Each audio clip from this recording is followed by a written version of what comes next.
name is Clara, 41 years old, a lecturer in business administration at a university in Denver. My husband, Lucas, and I had been together for 17 years. To outsiders, we were the perfect couple. A cozy home in the suburbs, 2 stable jobs, annual vacations like clockwork. But that glossy surface had been cracking for a long time. I just didn't want to see it. That evening, Lucas was in the shower. The sound of water running echoed from the bathroom, a backdrop to something else. A small ping from his phone, carelessly left on the nightstand. I'd never been the type to check my husband's phone. Trust was something I always protected. But intuition, that vague instinct you only believe when the pain cuts deep enough, pulled me up from my seat. The screen lit up. The notification was chilling in its simplicity.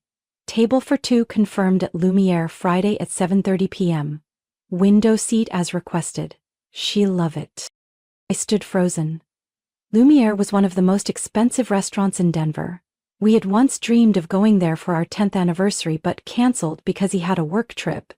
I had never set foot in the place, yet now Lucas was planning a romantic evening there. For someone else? I didn't plan to unlock the phone, but my hand moved before my mind could stop it.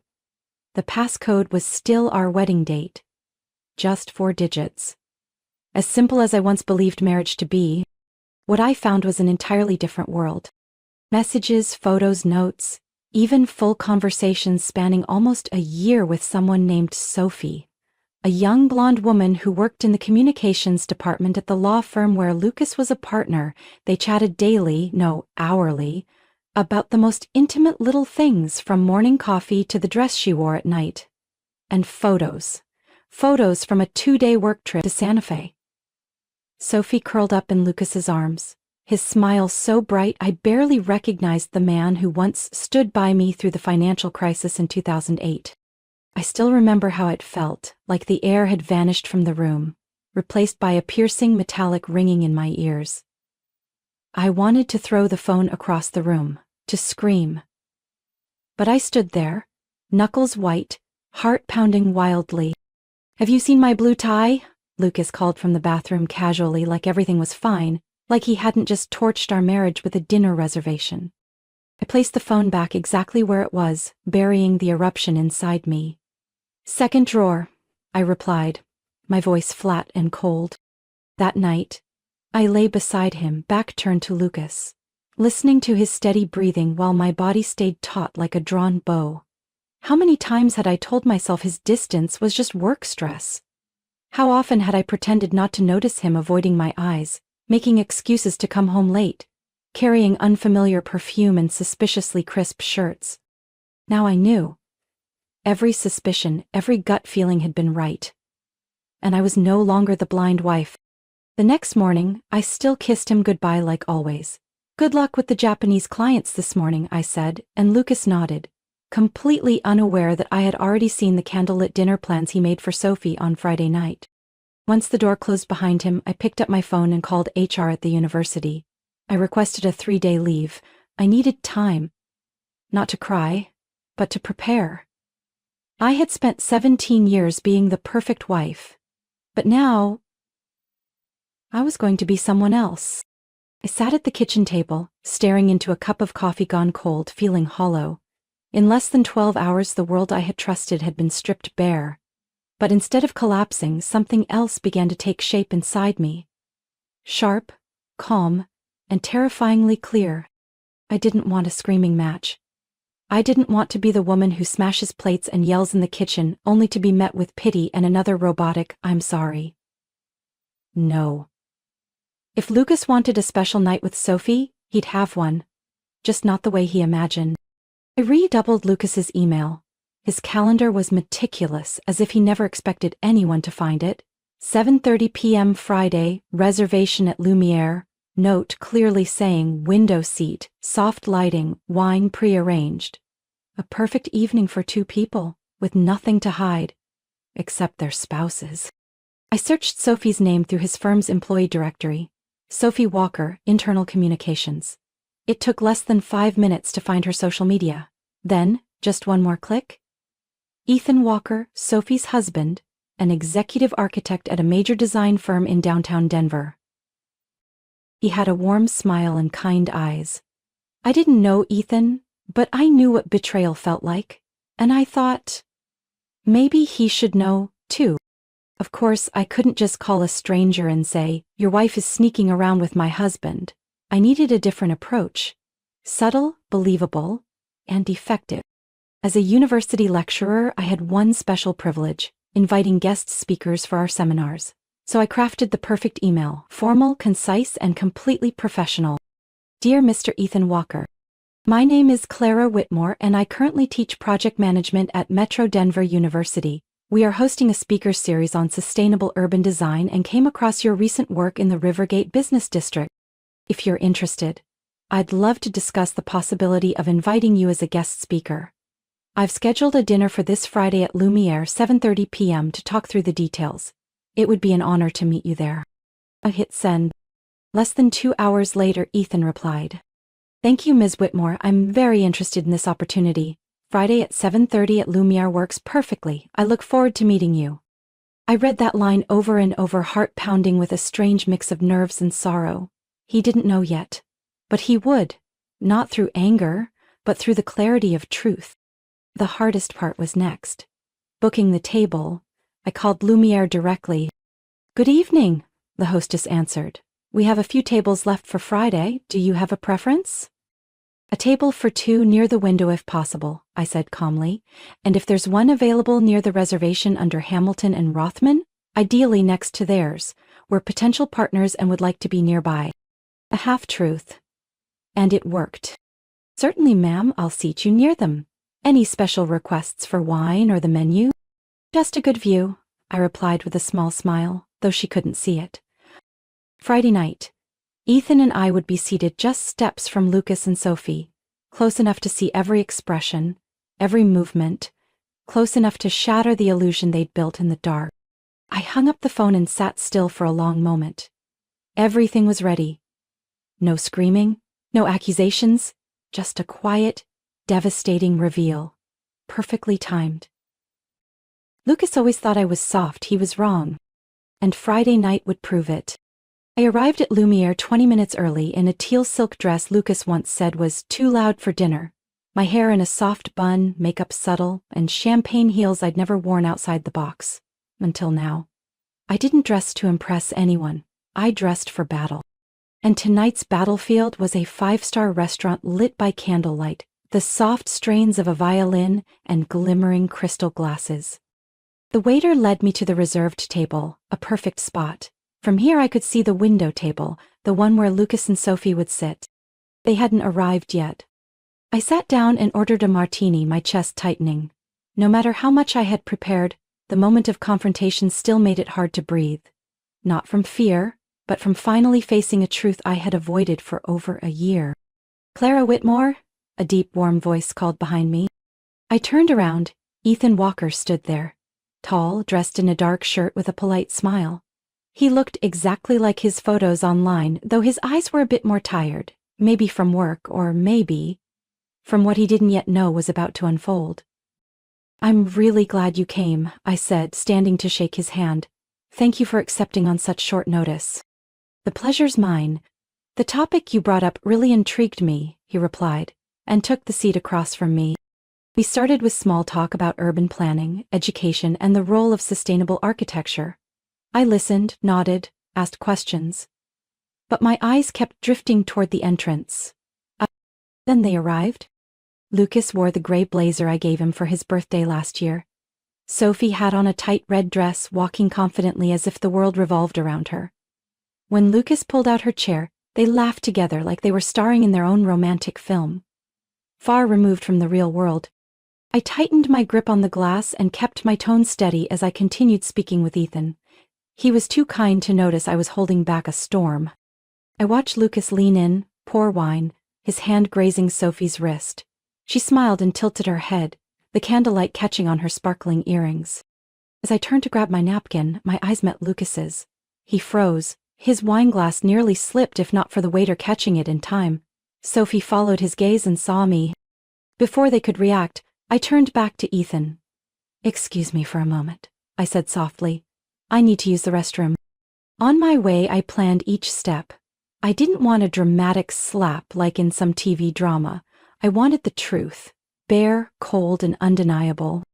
Just as I stepped out from the restroom area, I ran into Sophie. She froze, eyes wide. You're Clara, right? Her voice was barely above a whisper. I nodded. And you're the one holding hands with my husband under the table, while your husband is sitting less than 10 steps away. Her face went pale, lips trembling. Please, not here. Why not? I tilted my head, keeping my tone calm. Isn't this the perfect place? Candlelight, wine, soft music, everything set for a perfect performance. Claire, I don't want excuses, but Ethan deserves to know, doesn't he? I glanced toward my table, where Ethan was looking around with concern. He deserves to know who his wife is really having dinner with. Sophie turned as if to run, but Lucas was already behind her, his face white. Clara, what are you doing here? I looked at him, then called out, Ethan, could you come here for a second? Ethan approached, eyes focused. What's going on? I looked him in the eye. Ethan, this is my husband, Lucas, and I believe you recognize Sophie, your wife. The entire restaurant seemed to freeze in that breathless moment. Sophie covered her mouth as tears welled up. Lucas stepped back. Ethan turned to his wife, hurt written all over his face. I turned and walked away, leaving them in the chaos. But before I left, I added calmly, Oh, and don't worry, dinner's still on Lucas. His company card seems quite familiar to her. I walked out, head high, leaving behind full glasses, unsaid apologies, and 2 unfaithful people drowning in the truth they couldn't escape. When I returned to my table after that brief confrontation, Ethan was still standing, staring at Sophie, trembling in Lucas's arms. They both looked pale, like they had been yanked out of a beautiful dream and thrown into brutal reality. I signaled the waiter. Please, I said gently but firmly, I need a private room. And if possible, merge our table with that of Mr. Lucas Hamilton. It seems we have a few things to clarify. The waiter paused for a moment, then nodded. I'll arrange it immediately, ma'am. Within 5 minutes, we were ushered into a discreet private room. Soft lighting, the table set for 4. I sat down first, Ethan beside me. Lucas and Sophie sat across, stiff like students caught cheating on their final exam. No one spoke, no sound of chairs scraping, no clinking silverware, just distant music and heavy breathing mixed into the air. Lucas broke the silence. Clara, I don't even know where to start. Start 3 days ago, I said, pouring water into my glass. When you got the reservation confirmation and I happened to see it on your screen, that's when I knew. Both of them froze. Sophie looked down, and Lucas opened his mouth to speak, but I raised my hand. I don't need a monologue. I read every message, Lucas. Every word, every photo, every secret trip to Santa Fe. Don't try to imagine what it was like reading that. I remember exactly how it felt. Sophie whispered, I'm sorry. I turned to Ethan. He's my husband, and she's your wife. The least we deserve is the truth, said to our faces. Ethan sat still, eyes locked on Sophie. What are you going to tell me? That it was a mistake? Or that you were just finding yourself? Because clearly, you've found quite a lot in the arms of another woman's husband. Sophie wept. I never meant for it to go this far. It started as a joke. I felt lost, unappreciated at home. Lucas, he listened to me. I listened too, Ethan said, voice shaking. I spent entire weekends reworking your office layout. You said you wanted a space that inspired creativity. I believed that. Lucas turned to me, voice trembling. Clara, I know I messed up. I destroyed the most valuable thing in my life. But please, don't let this be the end. I smiled, not gently. It was the smile of someone who had weathered a storm and had nothing left to lose.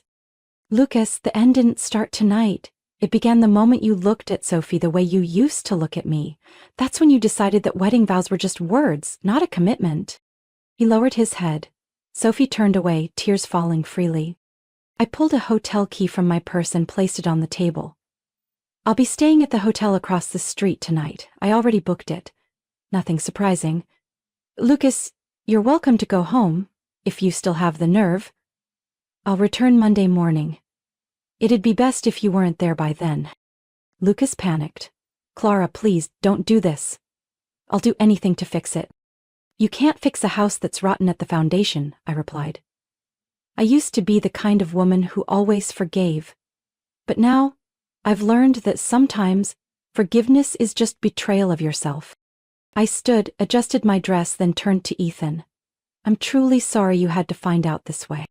He nodded silently. Thank you for showing me the truth. It hurts, but I needed it. I looked at the other two one last time. I wish you both luck, not because I forgive you, but because everyone pays for their choices. Sooner or later. I walked out of Lumiere without looking back. The sound of my heels echoed sharply on the stone path, cutting through the still night air of the upscale district. In my hand was a small clutch, holding the key to room 1203 at the Celeste Hotel. A suite overlooking downtown, where the lights never go out, even when the heart already has. When the front desk greeted me with a professional smile and handed me the key card, I nodded silently. Inside the room, I locked the door, slipped off my heels, and walked to the large window. The amber lights of the city reflected against the glass, casting my silhouette onto the wooden floor. For the first time in years, I saw myself clearly. Without Lucas beside me, without any shadow hiding the loneliness that had long slept inside me, I sat on the edge of the bed. Then I cried. Not the movie kind of sobbing, and not silent tears either. It was a surge of anger mixed with pain. Raw, harsh, uncontrollable. I cried for 17 years of youth. For nights waiting by the door. For lies wrapped in flowers and wine. For all the times I thought I was loved, when in truth I was just being slowly replaced by something younger, newer, more temporary. I don't know how long I sat there. I only know that when the knock came, I was still hugging a pillow, eyes burning. I walked over and peered through the peephole. It was Ethan. I opened the door slightly. He wore a long coat, hair slightly tousled, exhaustion etched across his face. I'm sorry to bother you, he said, voice hoarse. I didn't know where else to go. I opened the door wider. Come in. We sat in 2 armchairs by the window. Outside, cars kept passing by, as if the world hadn't cracked wide open tonight. Ethan was silent for a moment, then sighed. I still don't understand how you knew everything and managed to sit through dinner like that. I gave a soft laugh. I didn't sit still, I waited for the right moment. Some truths, if you let someone else say them, they lose their weight. He nodded. Thank you for not letting me keep living in a lie. We talked like 2 strangers who shared the same wound. He told me Sophie was the first person who believed in his wild designs, and he had thought, if anyone got him, it was her. I told him Lucas was the one who slipped the wedding ring on my finger in the rain, promising never to lose his way. We were both wrong. I think I'm going to file for divorce, I said, my voice hollow. Ethan looked at me, unsurprised.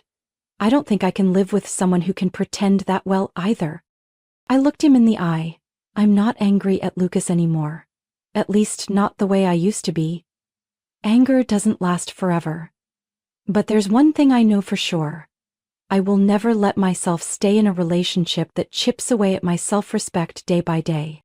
He was silent, then quietly said, You're stronger than I thought. No, I replied. I'm just the last one willing to look at the truth. That night, Ethan stayed in a separate room in the same hotel. Before he left, he looked at me and said, If you need a friend to get through this, I'm here. I nodded. Thank you, Ethan. Tonight I think you understood me better than my husband did in over a decade. After he left, I stood watching his figure disappear down the long hallway. In that moment, I didn't feel strong, but I felt lighter, as if, for the first time in years, I had set down a suitcase full of stones I'd been dragging for far too long.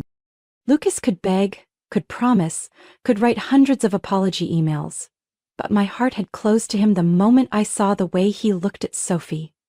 The way he used to look at me, and I didn't need anyone's permission to move on. I would walk forward on my own, with the same feet that had carried me through every storm. The next morning, I left the Celeste Hotel while the city was still wrapped in fog. I returned to the house where Lucas and I had lived for 17 years. Not to hold on, but to clear out what remained of a marriage that had silently ended long ago. Lucas was already waiting in the living room. He sat on the couch, hair messy, eyes red, shirt wrinkled and half-buttoned. As soon as I walked in, he jumped up. "Clara, we need to talk," he said, his voice cracked like he'd rehearsed it for hours. I set my purse on the table, calm. Then tuck. "I know I messed up. I know I betrayed you, and there's no excuse for it. But we can get through this. I'll do anything. Counseling. I'll cut off all contact with Sophie. I already told her." "She left the city," I cut him off. Lucas froze. "What?" "I heard from one of her co-workers. Sophie quit her job and moved back to Santa Barbara this morning. Apparently, she couldn't handle the office finding out." He sank into the couch, hands in his hair. "You told everyone?" "Not out of revenge, but because I refused to live in the dark. I called your mother, Mark and Jenna, even your college friends, the ones you always tried to impress. I told them exactly what happened, that you cheated on me for nearly a year, hiding it behind fake meetings, disguised work emails, and kisses shared with another woman while I was cooking dinner waiting for you to come home." Lucas shook his head, panic rising in his eyes. "You've destroyed my reputation. Do you know what the company will think? What my friends will say?" I laughed, bitterly. "You care more about your reputation than your marriage? Then let me remind you, you destroyed it, not me. I just stopped protecting the mask you built." He stepped closer, trying to take my hand. "Clara, please. Don't do this. I love you. I really do." I stepped back. "Lucas, love can't survive in the shadows of lies. If you loved me, you wouldn't have called someone else baby while still holding me in your arms at night." He collapsed to the floor, shoulders shaking. "She meant nothing. It was a mistake." "No, Lucas. It was a series of deliberate choices. You had the chance to stop. Every time you texted her, made a reservation, walked out with a lie on your lips. But you didn't. And now I won't either." His voice cracked. "If you leave, you'll ruin my life." "No," I said, eyes locked on his. "I'll save mine." The following week was filled with Lucas trying everything to win me back. Calls, texts, flowers at work, even a 4-page email detailing his journey to clarity after that dinner. I didn't reply. I'd heard enough apologies in my life, and now I wanted silence to say everything. I hired a lawyer and filed for divorce. 3 weeks later, a close friend happened to see Lucas and Sophie at a cafe in the suburbs. They didn't look radiant anymore. 2 days later, I received his last message.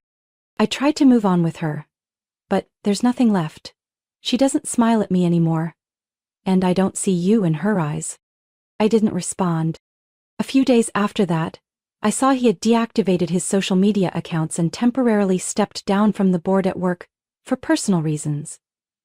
A man who had once lived for appearances was now facing himself, with nowhere to hide. Spring came earlier than usual that year. I noticed it one Saturday morning when sunlight poured through the windows of my new apartment, casting warm streaks across the dark wooden floor. I was making coffee when my phone rang. It was Ethan. "Coffee at Tanner's?" he asked simply. I glanced at the clock. 9:12, I am in. "Give me 15 minutes, I replied, smiling. Since that night at Lumiere, Ethan and I, once strangers, now survivors of the same shipwreck, had stayed in touch. First, daily check-in texts, then regular weekend meetups. No pressure, no expectations, just two people who had lost everything, slowly learning how to navigate the world again. That morning, he was waiting at our usual table, notebook open, 2 lattes already ordered. "I guessed right, didn't I?" he smiled, sliding one toward me. "I'm starting to think you're the only one who remembers what I like," I said, taking a sip. "Lucas got my coffee order wrong for 17 years. We both laughed. Not the painful kind from before, but something lighter, calmer. "How have you been?" I asked. "Officially finalized the divorce last week," Ethan said, nodding as if to confirm it for himself. "Sophie didn't say much, just left a short note. I'm sorry for making you lose faith in love." I looked at him. "And did you?" He thought for a moment, then met my eyes. "No, because I'm learning to believe again. from scratch. But this time, not in promises. In small, consistent actions. His answer left me quiet. We didn't need to say more. In that silence, I knew we were walking the same path, even if we hadn't named what was growing between us. The next months passed in rare peace. I returned to teaching, enrolled in a weekend photography class, and for the first time, lived without the label of being someone's wife. Ethan, besides running his firm, began speaking at my student seminars. He never missed one, and each time he stood at the front, sharing his passion for design and humanity, I felt inspired all over again. One day, after a session, I invited him to my new place. Small, but filled with greenery and light. We had pizza on the balcony, watching the city shimmer.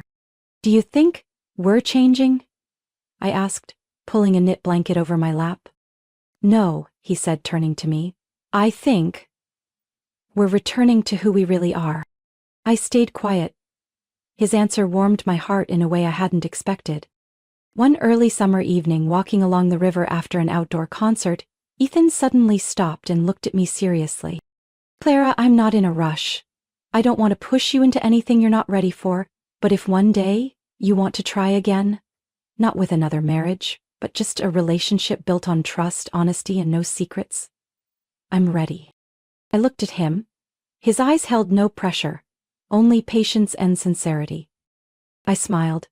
"I'm not ready to love again, the old way, but if it's the way you described, starting from friendship, sharing, no hiding, then maybe I've already started, without even realizing."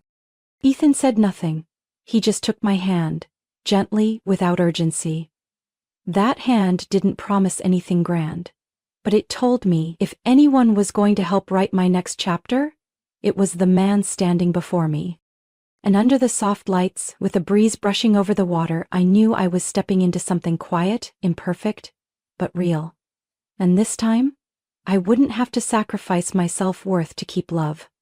Because the person beside me had once shattered too, and now we were both rebuilding. From those very pieces.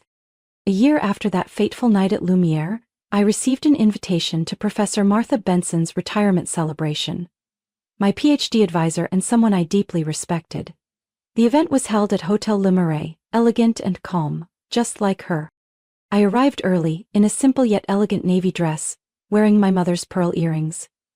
In my hand was a small gift-wrapped package, a rare book she'd often mentioned.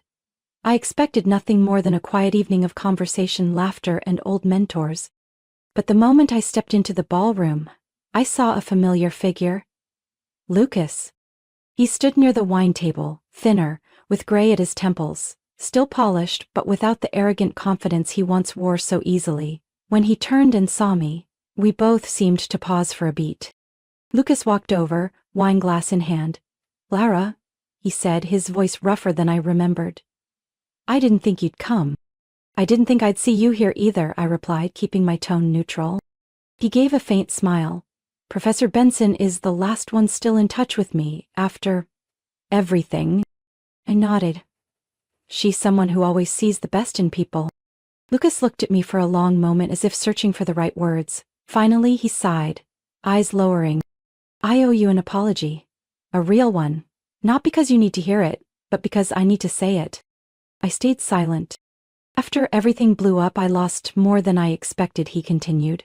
"Not just reputation or business relationships, but my own self-respect. I tried to hold on to Sophie for a while, but it fell apart faster than what I destroyed with you." I looked at him. No anger, no resentment, just the feeling of speaking to someone who had long stepped out of my life. "I hope you find peace," I said softly. He nodded slowly. "And you? Are you okay?" "Yes," I said without hesitation. "I'm rebuilding life on my own terms, and I'm not alone." Just then, Ethan walked into the room. He wore a charcoal shirt and understated blazer. When he saw me, he smiled, the one I jokingly called the light at the end of the tunnel. Lucas followed my gaze and nodded when he understood. "He's a good man," Lucas said. "You deserve a fresh start." I placed my hand over my heart. Once shattered, now whole. "Thank you." I said sincerely, and so do you. Just start again, only when you're ready not to hurt anyone else.